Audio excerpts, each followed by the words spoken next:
How in the hell is a man with locks, a wig, a jerry curl, a afro, a snatchback, a asymmetric, and a fucking conch introducing Joseph to attractive women? Ain't no attractive women talking to that.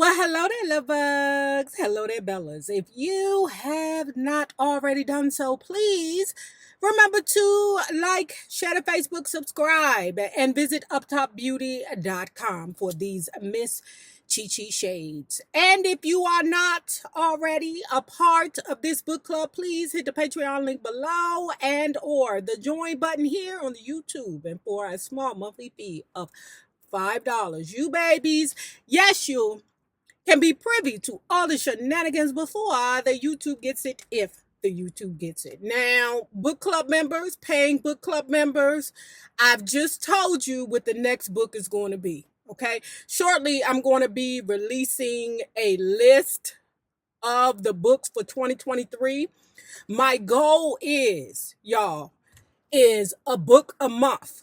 That's my goal. Okay, and now it's hurting me. I ain't gonna lie, but it's so many books out there that I want to read, and it's books from last year that were recommended by the book club that I hadn't got to. So I'm trying to make that happen for you all now. So if you haven't already done so, go on over there to the Patreon or the community wall here on YouTube so you can see the next book. That was an executive decision.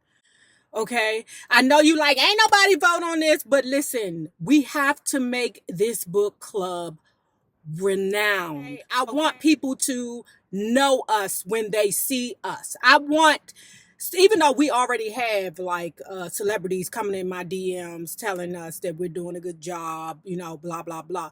But I want it to get to the point where celebrities come to us and say, hey, can you review my book? And then I take it to you all and say, such want us to review the book. What you think? Now, let's continue talking about Jackson family values. What's the lady name? Peggy Maldonado, not a Jackson. This is garbage, Jermaine yelled as he sprinted past me towards the stairs, waving a copy of the Hollywood Reporter. Seeing my name in the industry newspaper pushed him over the edge. It didn't matter to him that after I had first seen the article, I had shared it with him and tried to get him involved in the project. What did matter was that suddenly there was no more denying the fact that I had moved to a different plateau in our relationship. Jermaine now saw me as a competitor rather than an ally. The worst thing you can do in your relationship is compete. But when you're in a relationship competing with your significant other, danger, torture, treachery. The fact of the matter was I had been working towards this moment from the second the end credits rolled. I had thrown myself into my new career and was excited about the prospect of working again under the DePass Entertainment umbrella. After I dropped off Jeremy and Jordan at school, I would go to the DePass office, leaving Jermaine and the ever-attentive Leia Bongo. Girl, I got some words on her, but we're going to move forward. Every day brought a new change in Jermaine's demeanor, the most pronounced being his abusive behavior towards our children. Hold it.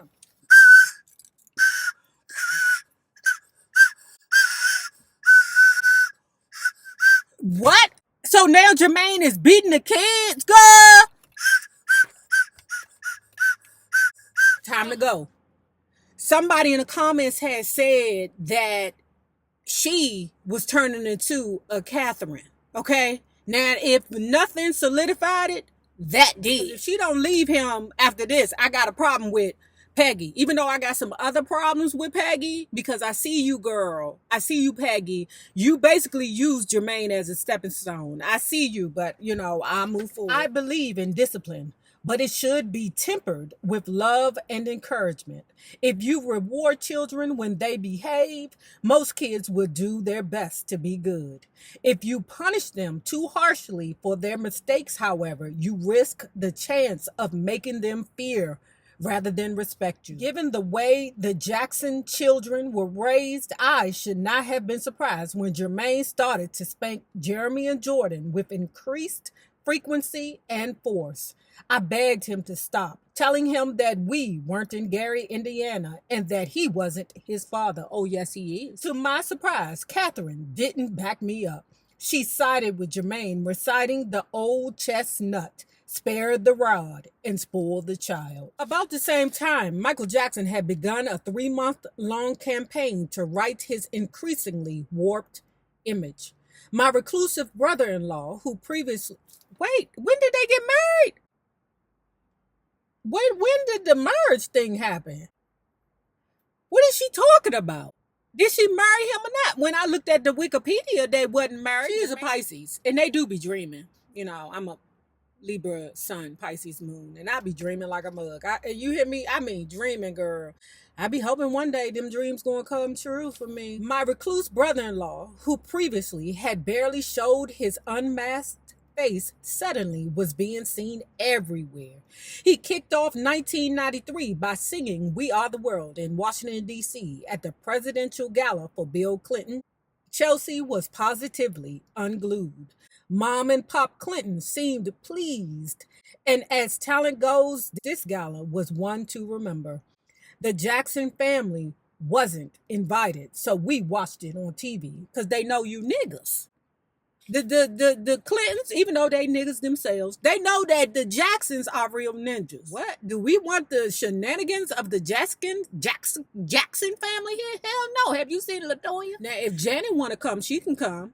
But the rest of you niggas? Everyone seemed almost bored by the hoopla. After all, we had heard the song so many times before. Next up, Michael sang Heal the World at the Super Bowl surrounded by children, with a cheering section of flashcard holders numbering about 100,000.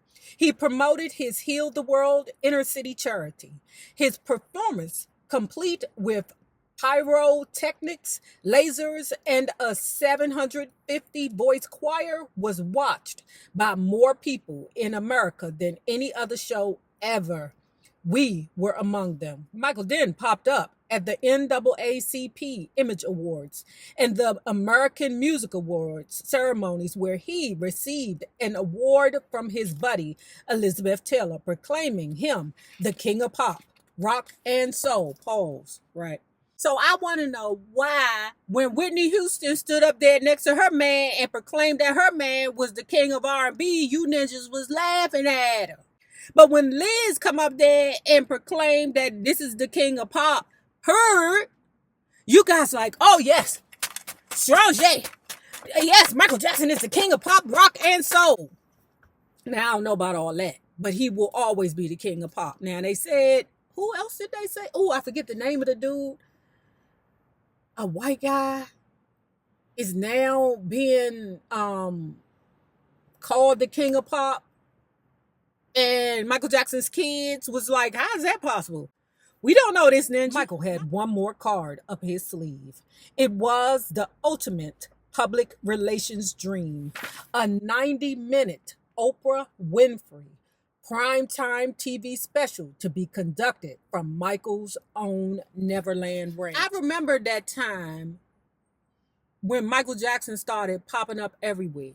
It's crazy because you would find him nowhere, and then all of a sudden, he was there at places that you wouldn't typically see a Michael Jackson. I mean, that mother went to Ray's barbecue chili contest. The reaction toward Michael's interview was overwhelmingly positive. I agree.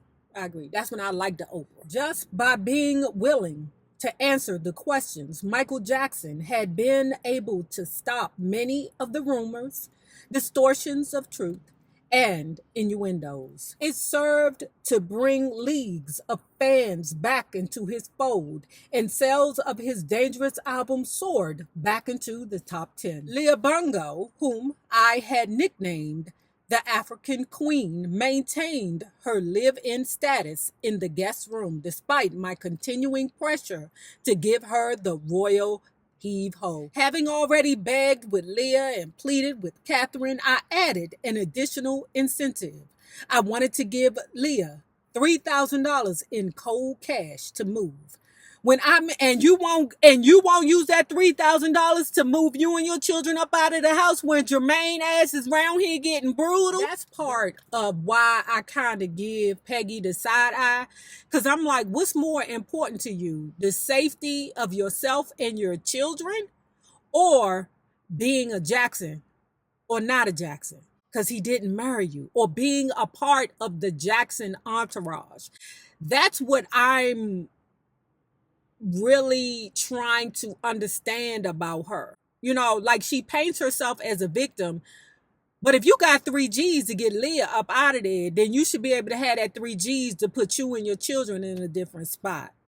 Now, not later, but now. Having already begged with Leah and pleaded with Catherine, I added an additional incentive. I wanted to give Leah $3,000 in cold cash to move. When I mentioned my idea to Catherine, she was not very happy about it. Her feelings was that Leah would go through the money and end up homeless and jobless. She's that now. I pushed Jermaine about the job issue, and he told me Leah didn't have a green card to work legally in the country. He had, however, come up with a plan that would allow Leah the opportunity to both stay and work in the United States. Oh my gosh. Oh my goodness. Okay, here come y'all. We wanted her to marry an American. He was not offering his own hand in marriage, which was, I must admit, the first thought that came to my mind. Instead, the husband-to-be was none other than Majestic the Magnificent. Girl, let me tell you who this is, child. If any of you guys watched LaToya's TV show, I think it's called Life of LaToya or Life with LaToya, something like that. And it was a man on there who had locks, a jerry curl, a bush, and a wig on at the same time. His name was Majestic the Magnificent. Child, he was on the show. He was a magician in Las Vegas who was a friend to the family. LaToya ain't say why he was a friend of the family, but according to LaToya on the show, oh, he's a friend of the family, blah, blah, blah, not knowing that he was a key component to the Leah Bongo staying here in America. Majestic lived at Joseph and Catherine's house in Vegas in exchange for doing odd jobs around the place. One of the jobs included introducing Joseph to attractive women, a fact that Catherine acknowledged and accepted. How in the hell is a man with locks, a wig, a jerry curl, a afro, a snatchback, a asymmetric, and a fucking conch introducing Joseph to attractive women? Ain't no attractive women talking to that. One of the jobs included introducing Joseph to attractive women, a fact that Catherine acknowledged and accepted. At least with Majestic on the scene, Catherine could keep track of Joseph's philandering and business deals. Majestic had a clever way of being able to straddle the fence, knowing exactly how much to tell Catherine and how much to do for Joseph. Now he was asked to go one step beyond his normal work as caretaker, marry Leah Bongo for a quick $4,000. That's it? It's bulldaggers all over the world marrying illegal African men for like $15,000. What? That's it? That's crazy to me, girl. Ooh, Majestic, you got gypped, brother. It seems somehow fitting that Las Vegas, where fortunes come and go in a flash, should provide the backdrop for this marriage of convenience. Unfortunately, not even a wedding ring and a marriage could shake the African queen from her free room and board. No sooner had she become Mrs. Majestic Then she was right back in action in the Havenhurst guest room. The only difference was now she could be legally paid for the privilege.